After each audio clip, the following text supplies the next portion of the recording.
Let's kind of work our way back. You guys were kind of a mess to start the year. Not just the fact you weren't starting, but you look back at the Stanford loss. There's all kinds of penalties and alignment penalties, not having enough guys in the field.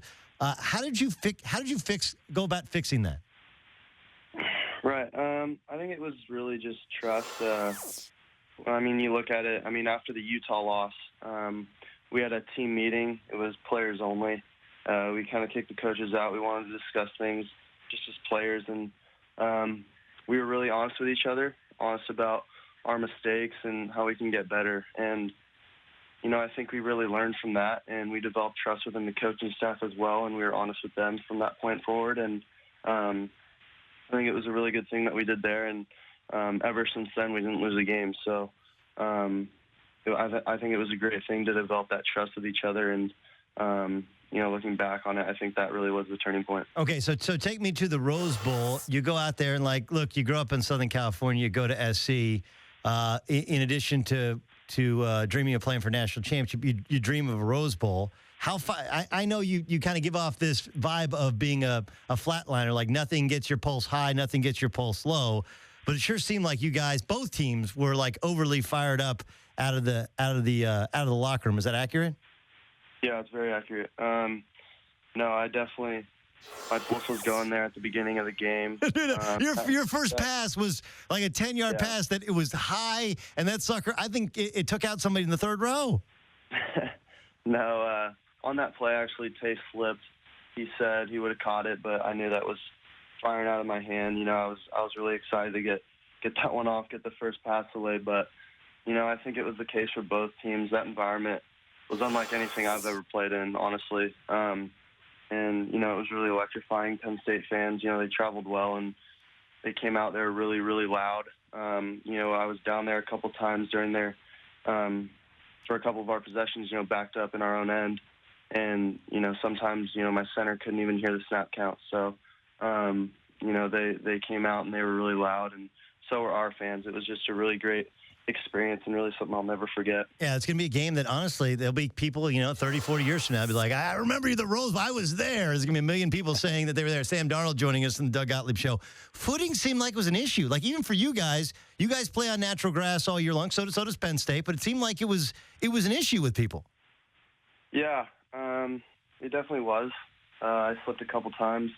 But I know even, Rojo, Ronald Jones, he was slipping a lot out there, with the type of cuts that he makes. He's really got to have his feet underneath him, and he wasn't able to do that. And I think it really was an issue. You look at Adoree getting hurt, and, that's really unfortunate. Just thank God it wasn't an ACL or anything like that. But the footing, it was an issue, especially for us in particular. I don't know why, but, it was something we worked on, something we knew it was. We knew it was going to be a little moist from the rain, a couple days before, and all that kind of stuff. But, you can't really prepare yourself for that. By practicing with that kind of footing. So it was interesting, something we had to adjust to. And, as long as we got the W, I wasn't going to complain about it. Sam Darnold joining us in the Doug Gottlieb Show, CBS Sports Radio. Okay, so you mentioned Adoree getting hurt, which kind of everyone nationally collectively held their breath. But there was also the fact that your defense gave up 4 touchdowns on 4 consecutive plays. Obviously, if it happened without you getting the ball back, that would be unheard of. But the idea that, what's that like to be over? And you guys are not, though you have players that can make big plays, and your last touchdown pass was a big play, that's not really your style. You guys, you get it back in small bites going up and down the field. What's it like to be on the sideline when your defense gives up 4 touchdowns on 4 straight plays, and then the biggest playmaker maybe in college football goes down with what we thought was a knee, ends up being an ankle? What's that like to have to kind of keep everybody's collective composure and focus together? Yeah, I think it really does go back to the workouts and, just all the adversity that we hit these last couple of years. The seniors, especially with what they've gone through with this program, but also the adversity that we hit in the beginning of the season. I think it really showed. We really showed our resiliency throughout that game last night or a few nights ago. But it feels like last night, dude. I'll be honest with you. It feels like it just happened. No, I still haven't It just doesn't seem real. But it was an amazing game. And I was just really happy to be able to do it for the seniors and for a coaching staff that really just worked their tails off all year. And it was really rewarding. Sam Darnold joining us in the Doug Gottlieb Show, CBS Sports Radio.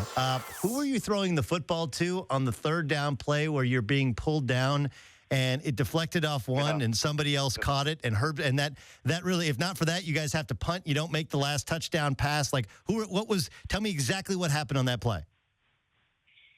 Right, so we had one of our basic concepts called.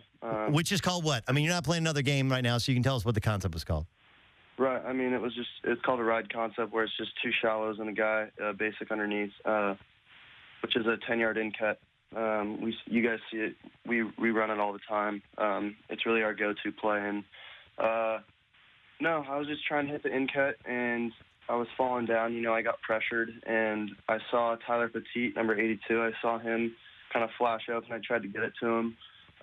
He kind of tipped it up, and fortunately enough, Juju was there, right place at the right time, and he was able to catch it and move the chain. So, if not for that play, who knows where we'd be right now. But no, that was a great play by Juju, and I was just fortunate enough to be able to get the ball off in that situation. I thought you were throwing it to Juju. I honestly thought you were throwing it to Juju, and it ended up coming short. But no, apparently you were throwing it short, and you end up hitting Juju. Okay, and then I thought Herbstreit did a great job of diagramming just how special your last touchdown pass was. But what did you see when you stepped to the line of scrimmage and it's 49-42, and you get up there and what did you see? Yeah. So on the last play, it was that same concept that we talked about, and. Deontay, he honestly, he kind of was freelancing out there, which I love. He's a great player. Just followed his instinct. He was supposed to run just a 10-yard in cut. He ended up kind of running a post. And he didn't kind of run a post. He did run. He ran a post, but then there's a safety. There's a safety back there, and like and I know you kind of dropped it in the bucket over the top of one DB, and before the safety could get there. But how did you manage to look off that safety so he couldn't get back in time? Right. I'm not sure who I had backside. I want to say it was Juju. So, I mean, that being said, I think Juju in himself holds the safety plenty, and I knew that was going to happen. And so I saw the green grass, and so did Tay. And I knew we were on the same page, and I threw it to the green grass. I knew it was going to get there. And, he caught it. He did his thing, and it was a special moment. And great instinctual play by Tay. And, I was just able to feel it out and be on the same page. What's that feeling like? Like, does it go in slow motion when it's in midair? When you like throw it, you're like, oh my God, this is going to happen, or does it happen super super fast? Like, what's it really like?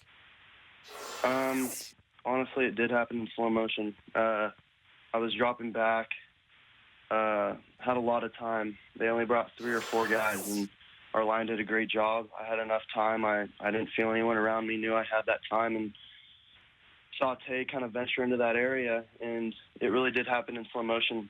I saw him kind of even with the backer, knew he was going to get over the top of him because the backer was backpedaling, and Tay was running straight, and so I just knew he was going to be able to beat him, and I just had to fit it in that window, and I did that, and I knew he was going to be able to come down with it and score a touchdown. All right, so then you look over to the sideline, and I don't know if you've seen the replay, but Coach Heldon clearly was telling somebody in his ear, no, we're going for 1. They were trying to talk him into going for 2.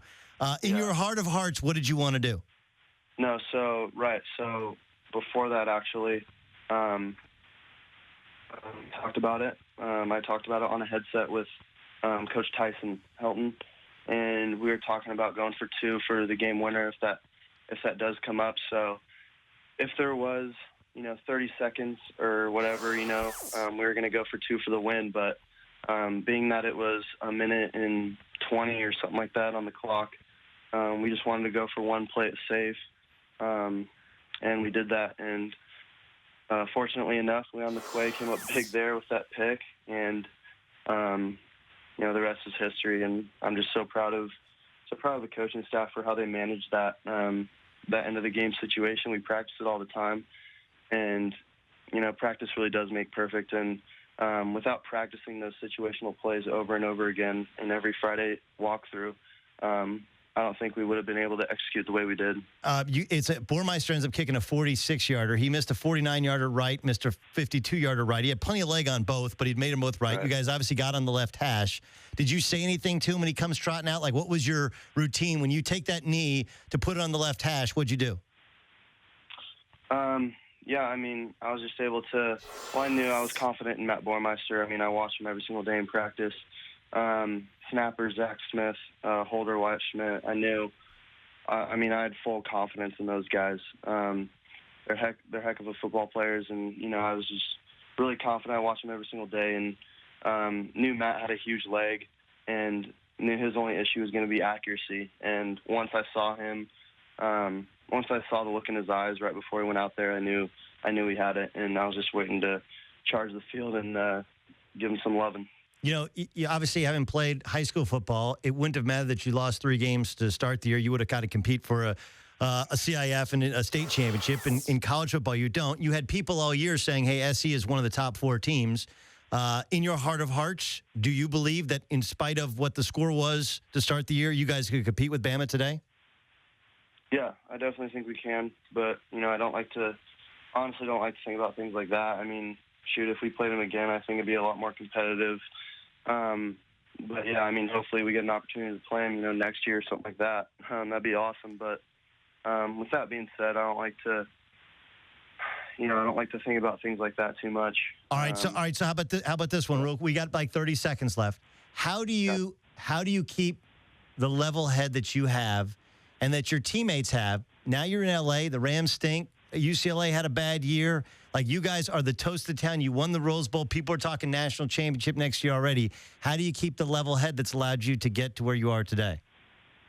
Right. I don't think I'm going to change. That's just who I am. I stay the same, and no matter how much attention I get. And I think that's really our whole team's mindset. And I'm just looking forward to the years to come. And with Coach Helton at the helm, I think anything's possible for this team.